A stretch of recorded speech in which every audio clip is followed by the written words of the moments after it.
Eran las 6:47 de la mañana de un martes que cambiaría todo en mi vida. Estaba tumbado boca arriba dentro de un espacio de rastreo que olía a excrementos de ratón y a 20 años de promesas rotas, intentando descubrir por qué el sistema de climatización de $15,000 del director general rugía como un motor a punto de explotar. Algún consultor allá por el 2019 había conectado todo ese sistema al mismo tablero eléctrico que la sala de servidores, y al parecer a nadie se le ocurrió revisar la carga de amperaje. A nadie, excepto a mí. Pero yo recuerdo todo. Cada cable, cada interruptor, cada atajo que tomó algún contratista cuando ampliamos el ala este en el 2014. 21 años manteniendo vivo ese edificio. Y en ese preciso momento, con un voltímetro en una mano y una linterna entre los dientes, no tenía ni idea de que en menos de 3 horas, Recursos Humanos me llamaría a una sala de juntas para decirme que yo era redundante. Qué palabra tan curiosa. Redundante. Como un generador de emergencia, nadie lo nota hasta que se va la luz. Y entonces lo recuerdas muy rápido. Me llamo Rodrigo Mendoza. Rodrigo, para cualquiera que haya trabajado a mi lado, que solía ser prácticamente todo el mundo en ese edificio. Tengo 58 años. Fui el ingeniero jefe de instalaciones de esta empresa tecnológica desde el año 2002, cuando éramos apenas 5 empleados, una fotocopiadora sostenida con cinta adhesiva y sueños más grandes que nuestra cuenta bancaria. Hoy en día tienen 200 empleados, sillas ergonómicas que cuestan más que mi camioneta y un director general que cree que el sistema de climatización es un lujo decorativo. Esa mañana empezó como todas las mañanas de los últimos 21 años. Yo abriendo el edificio a las 6:47, 23 minutos antes que cualquier otra persona, con la llave de latón original que me dieron cuando la oficina estaba encima de una taquería y no podíamos permitirnos ni mobiliario decente. Guardaba esa llave en un aro de acero junto con otras 13, cada una etiquetada con mi letra, cada una un pequeño pedazo de la historia de ese edificio que vivía en mi cabeza y en ningún otro lugar. El equipo de limpieza había dejado el recipiente de comida de alguien en el fregadero de la cocina comunitaria. Otra vez. Alguien de marketing había abandonado sushi en el mini refrigerador durante el fin de semana. El kombucha había explotado. Técnicamente no era mi trabajo. No estaba en ningún contrato que yo hubiera firmado. Pero adivinen quién estaba limpiando té fermentado del interior de un refrigerador inteligente a las 7 de la mañana. Este servidor. Algunos días me sentía como la pared maestra de ese edificio, invisible, dada por sentada, notada únicamente cuando algo se agrietaba. Yo sostenía todo mientras ellos construían pisos encima de mí, y lo hacía en silencio porque eso es lo que se hace. Eso es lo que mi padre me enseñó cuando yo tenía 19 años y me entregó su caja de herramientas Craftsman de 1952, diciéndome que el trabajo se hace bien o no se hace. Conservo esa caja de herramientas en mi camioneta, los dados organizados exactamente igual que él los ordenaba. Esa caja tenía más valor para mí que cualquier placa que nunca me dieron o cualquier bono que nunca pensaron en ofrecerme. El director general creía que yo era mantenimiento. Mi tarjeta de presentación decía ingeniero jefe de instalaciones, pero Felipe Arroyo no sabría distinguir un interruptor termomagnético de una cafetera expreso. Mi bandeja de entrada tenía 4,700 órdenes de trabajo sin leer de personas que no podían cambiar un foco sin abrir un ticket formal con 3 copias. Y yo atendía cada una porque ese es el trabajo, siempre ha sido el trabajo. Todo empeoró cuando contrataron a Tomás Heredia como nuevo director de Recursos Humanos. Recién salido de la universidad, todo sonrisas y jerga corporativa. El muchacho usaba chalecos caros comprados con dinero de inversores y hablaba de cultura organizacional como si hubiera inventado el concepto. Una vez me preguntó dónde iba el cable de red. Le dije que al mismo lugar a donde iba su evaluación de desempeño si no aprendía cómo funcionaban las cosas de verdad aquí. No le hizo gracia. A mí sí. Nunca estudié en universidades de prestigio. Nunca usé un traje que costara más que la renta mensual. Pero conocía ese edificio. No como lo conoce un administrador de propiedades, sino como conoces tu propia camioneta. ¿Qué tuberías gemían antes de una tormenta? ¿Qué termostato se enloquecía cuando la humedad superaba el 70%? ¿Dónde hacía el tablero eléctrico principal ese sonido particular que indicaba que algo no andaba bien? Había mantenido a esa empresa funcionando a través de cortes de luz, reventones de tuberías, inundaciones en la sala de servidores y las decisiones desastrosas de 4 directores generales distintos. y simplemente lo olvidaron. Cero reconocimiento. Cero notas de agradecimiento escritas a mano. Solo una vez, después de quedarme hasta la medianoche restaurando la electricidad durante una tormenta que les habría costado 200,000 pesos en datos perdidos, el antiguo vicepresidente me dio una barra de proteína a medio comer y dijo que yo era un santo. Me llamó Ricardo. Mi nombre es Rodrigo. Después de un tiempo dejé de corregirlos. Ese contrato de arrendamiento, el que nos permitía ocupar ese espacio privilegiado en el centro por una fracción del precio del mercado, lo negocié yo en el 2002 cuando ningún arrendador nos devolvía las llamadas. La empresa tenía 5 empleados y no podía ni tramitar una tarjeta de crédito. El fundador, don Ernesto Fuentes, se sentó frente a mí en una fonda del centro y me dijo que si yo no firmaba ese contrato, tendríamos que trabajar desde su garage y su esposa lo mataría. No lo cofirmé, lo firmé yo solo. Puse el contrato a mi nombre, usé mi crédito porque nadie más podía hacerlo. Ernesto prometió que era temporal, solo hasta que la empresa se estabilizara. Dijo que lo transferiría a nombre de la empresa una vez que las cosas marcharan bien. Confié en él. Los dos olvidamos darle seguimiento a esa promesa, y 21 años después, mi nombre seguía en cada renovación. Siempre había sido yo quien manejaba el papeleo del arrendamiento, quien trataba con el administrador del inmueble, quien coordinaba las renovaciones del sistema de climatización, los cambios de alfombra, el día que apareció un olor extraño en la oficina de contabilidad que resultó ser una ardilla muerta dentro del aislamiento de las paredes. Nunca preguntaron por el contrato. Jamás se les ocurrió revisarlo. Al principio no me importaba. En aquellos tiempos éramos como familia. Pero como la mayoría de las familias, con el tiempo olvidaron quién mantenía las luces encendidas. ¿Alguna vez has entrado a una sala que llevas 2 décadas manteniendo y de repente te das cuenta de que nadie te ve a menos que la impresora se atasque o se vaya la corriente? Eso era yo. Invisible hasta que algo se rompía. Entonces de repente me convertía en el papá y el conserje al mismo tiempo, esperando que arreglara todo con una sonrisa y una actitud de «puedo con esto». Seguí presentándome, callado, competente, confiable como el amanecer. Eso es lo que haces cuando crees en algo, cuando piensas que la lealtad significa algo, cuando todavía crees que hacer bien tu trabajo es suficiente. Entonces llegó ese lunes. Recursos Humanos envió un correo general sobre oportunidades de realineación estratégica, que en lenguaje corporativo es como cuando alguien te dice que van a hablar y esa persona tiene cara de fiscal. El estómago se me heló. Había visto suficientes ejecutivos llorar frente a sus laptops durante reuniones de despidos como para saber lo que se venía. Yo era el siguiente, y no iba a llorar. Ya había empezado a recordar todo lo que ellos habían olvidado que me debían.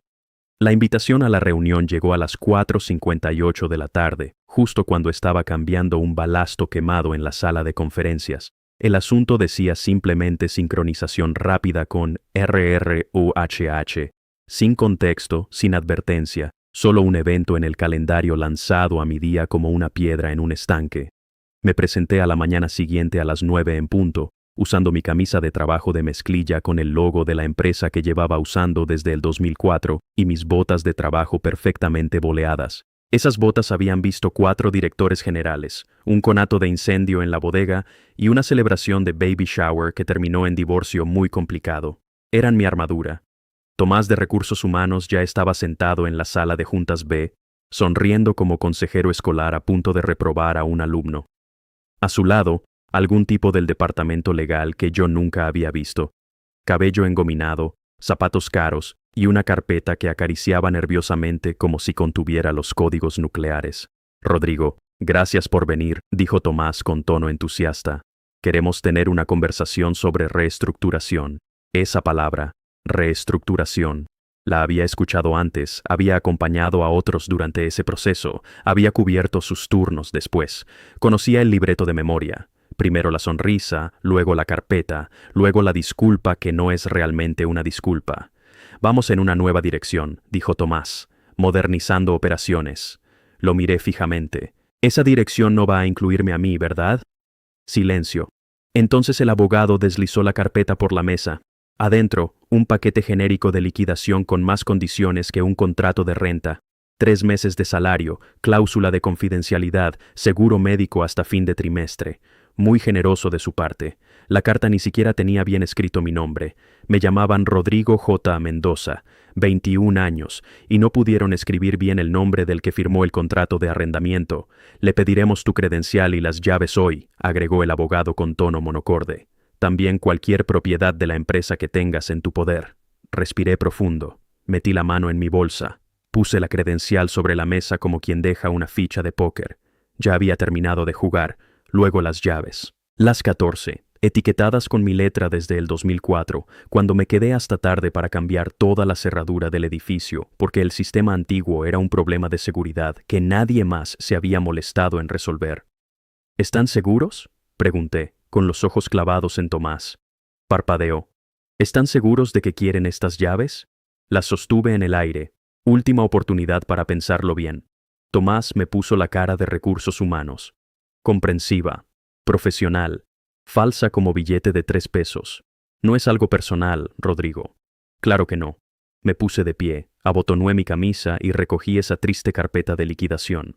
Acaban de despedir a la única persona en este edificio que sabe dónde está la llave de paso principal del agua. Buena suerte con eso. Salí antes de poder decir algo que se sintiera bien por 10 segundos y me costara los siguientes 10 años. El sol me golpeó la cara como una bofetada. La acera bullía con personas que no tenían idea de lo que acababa de pasar. No lloré. Después de 21 años arreglando sus errores, calmando a sus pasantes en pánico, manteniendo frescos sus valiosos servidores, no iban a sacarme una sola lágrima. Querían olvidarme. Bien. Pero habían olvidado demasiado. No manejé directo a casa. Me detuve en el estacionamiento de una cafetería, apagué el motor y me quedé sentado un momento. Luego llamé a Leonardo Garza. Leonardo era el hijo del vecino. Creció cortando mi jardín por 200 pesos y un vaso de agua de Jamaica. Ahora es abogado en bienes raíces con un audífono Bluetooth prácticamente implantado en el cráneo y un tic nervioso que le aparece cada vez que alguien menciona la palabra arbitraje. Contestó al segundo timbre. «Rodrigo, ¿todo bien?» «No», le dije, «pero está a punto de estarlo. ¿Te acuerdas del contrato de arrendamiento que tramitamos en el 2002? Hubo una pausa. Luego un silbido largo y bajo. «Ah, ese contrato. Ese mismo. ¿Saben ellos?» Sonreí por primera vez en todo el día. No fue una sonrisa cálida, fue una sonrisa peligrosa. Me acaban de pedir las llaves, así que creo que es hora de darles todo lo que pidieron. Mi casa olía a aceite lubricante y a películas de vaqueros viejos, mi manera de mantener la cordura. Dejé mi bolsa junto a la puerta, me quité las botas y fui directo al garage donde guardaba las cosas importantes. No en un archivero, en la caja de herramientas Craftsman de mi padre, metal rojo abollado de tanto trabajo. 1952. Cajón superior, debajo de los dados. El contrato de arrendamiento. Lo extendí sobre mi banco de trabajo como si fuera un plano arquitectónico. 21 años de antigüedad, manchado de café, sostenido con grapas y con la determinación de quien sabe que tiene razón. Contrato original de arrendamiento. 7 adendas. Un recibo de la alfombra del lobby que yo mismo compré en el 2003 antes de que la empresa pudiera pagar mobiliario decente. Incluso un dibujo con crayones de la hija de Ernesto, de cuando la oficina era un solo cuarto encima de aquella taquería. Página 12, sección 9, inciso B. La renovación del contrato de arrendamiento requería notificación escrita del arrendatario con no menos de 30 días de anticipación a la fecha de vencimiento. Revisé la fecha de vencimiento. 1 de agosto. Hoy era 3 de agosto. 2 días tarde. No habían enviado correo electrónico. No habían hecho una llamada telefónica. Ni siquiera una carta certificada al administrador del inmueble. Estaban tan ocupados celebrando su próxima salida a bolsa y jugando a las sillas musicales con los títulos ejecutivos que olvidaron renovar el contrato de arrendamiento del edificio que albergaba toda su operación. Me recosté en mi silla del garage y una sonrisa se abrió paso en mi cara. Del tipo que aparece cuando te das cuenta de que el universo acaba de ponerte en las manos el boleto ganador de la lotería. Acababan de despedir al titular del contrato de arrendamiento y ahora eran técnicamente intrusos. Tomé mi teléfono y empecé a verificar. La póliza de seguro seguía a mi nombre. El contrato de servicio del sistema de climatización, renovado el año pasado bajo mi correo directo. El servicio de limpieza solo aparecía porque yo transfería el pago al encargado cada mes de mi propio bolsillo. Los servicios públicos estaban conectados a una cuenta empresarial que yo mismo había abierto con el municipio en el 2005 cuando la corriente se iba cada vez que alguien calentaba tacos en el microondas y alguien más imprimía un documento al mismo tiempo. Todo lo que importaba seguía pasando por mí. Yo era la infraestructura invisible y acababan de pedirme que me fuera. Pude haberlos advertido. Pude haber enviado un correo con el asunto, oye, se les olvidó algo importante. Eso habría hecho el Rodrigo de antes. El Rodrigo que creía que la lealtad era de 2 vías. Pero a ese Rodrigo le habían entregado un paquete de liquidación con su nombre mal escrito después de 21 años de mantener las luces encendidas. Así que cerré la carpeta del contrato, terminé mi cerveza y decidí, por primera vez en 2 décadas, simplemente callarme y dejar que se cayeran del precipicio que ellos mismos habían construido. Me puse mis botas buenas para ir a la reunión con don Mauricio Vidal, el administrador del inmueble, no para impresionar a nadie, sino porque hacen un sonido sólido en los pisos de mármol. Quería que me escucharan llegar. Don Mauricio levantó la vista de su computadora cuando entré a su oficina en el 4º piso. Era el tipo de persona que tiene 17 marcadores de colores distintos en el escritorio y siempre huele a papel recién impreso. «Rodrigo», dijo sorprendido. «No esperaba verte». Sonreí. «Solo vine a aclarar algunas cosas sobre el contrato».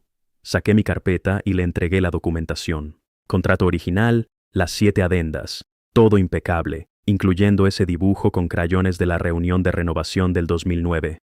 «Quiero confirmar algo», dije. No se recibió ninguna solicitud escrita de renovación antes del 1 de julio. ¿Correcto? Él buscó en su computadora con dedos ansiosos. No. De parte de la empresa, no. Nada registrado. Asumí que iban a continuar mes a mes mientras negociaban un nuevo acuerdo. Asentí con la cabeza. Bajo la cláusula 9, inciso B, eso convierte el contrato en uno de mes a mes automáticamente, lo que significa que cualquiera de las partes puede terminarlo con 30 días de aviso. Don Mauricio se recostó en su silla. Crujió como rodillas cansadas. Técnicamente, sí. Saqué otro papel de mi bolsa, membretado en papel grueso, la carta oficial que Leonardo había redactado. Me gustaría notificarle formalmente la terminación del contrato de arrendamiento con efecto en 30 días. Sus cejas se dispararon hacia arriba. Espere, ¿usted lo está terminando? Así es. Como titular del contrato, ya tengo un nuevo inquilino listo. El nuevo inquilino era una empresa de bienestar llamada Equilibrio Pleno, dirigida por una mujer llamada Valeria Montoya. La había conocido en un mercado de productores el año pasado mientras compraba jitomates. Le había mencionado el espacio disponible de manera casual unos 6 meses atrás. Había estado esperando mi llamada desde entonces. Joven, respaldada por inversores, desesperada por conseguir espacio en el centro para instalar sus estudios de meditación y sus sistemas de purificación de aire, y dispuesta a pagar el triple del precio actual. Don Mauricio se pasó la mano por el cabello. Esto va a ser complicado. Complicado, dije poniéndome de pie. Es lo que me entregaron a mí después de 2 décadas. Solo les estoy devolviendo el favor. En casa, presenté el aviso de desalojo a través del portal del registro público. Pagué extra para expeditarlo. El correo de confirmación llegó a mi bandeja con un satisfactorio sonido. Entonces, como si lo hubiera cronometrado, Recursos Humanos me envió un correo electrónico. Asunto: confirmación de devolución de propiedad de la empresa. Estimado Rodrigo, esperamos que se encuentre bien. Nos comunicamos para confirmar que ha devuelto toda la propiedad de la empresa, incluyendo documentación, llaves, credenciales y otros activos físicos o digitales. Por favor, responda para confirmar. Atentamente, Tomás. No dudé ni un segundo. Di clic en responder a todos, porque sabía que a Tomás le encantaba copiar a media empresa para verse ocupado. Sí, incluyendo las que ustedes olvidaron que yo tenía. Envié el correo y me recosté en mi silla. Esa noche no pude dormir. No de culpa, sino de algo diferente. Seguía pensando en la hija de Ernesto. Ya tendría unos 30 años. Probablemente ya no recordaba el dibujo con crayones que estaba en esa carpeta del contrato. No recordaba haberse sentado en mi banco de trabajo mientras su papá y yo descubrían cómo mantener las luces encendidas con cinta y esperanza. Me pregunté si sabía en qué se había convertido la empresa de su padre, si estaría orgullosa o avergonzada.